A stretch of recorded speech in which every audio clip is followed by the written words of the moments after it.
Good morning mga ka-farmers. Welcome back to Artax Farmstead, no? So, ngayong araw na to mga farmers ay ipiplex ko lang yung ating mga Japanese Shamo, no? So, kasi may gustong tumingin sa ating materials, no? Or he want to see our materials Japanese Shamo. Shout out kay G Shamo from United Kingdom, no? So, boss, this is my Shamo. I will show you my materials.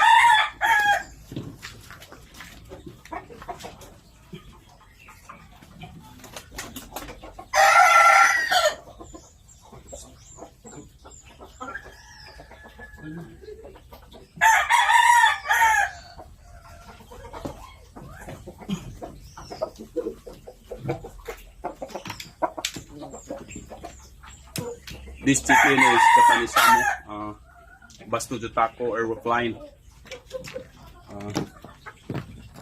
Yan. Big head, upwing, and a little bit short tail, no? And he was meron siyang ano dito mga farmers, no? In English naman tonta. Barinahan sa pako dire.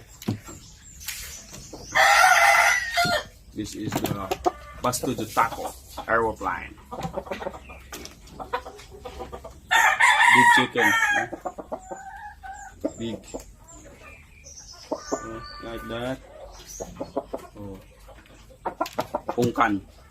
The color is pungkan. Okay. That is the face of my Japanese Shamo, no? So, practice na tayo English mga farmers. Balag magkabalintong-balintong, no? Kay na tayo mga one. We have a friend from United Kingdom, another country, no? So, we need to practice English more.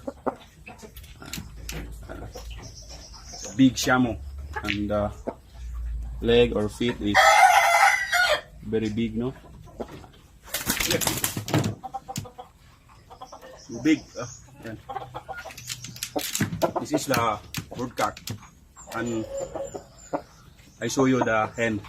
This is the hen. Okay. So the weight of this chicken is 4 to 5 kilos. No? Within Basto Jutako airplane. So very heavy, no?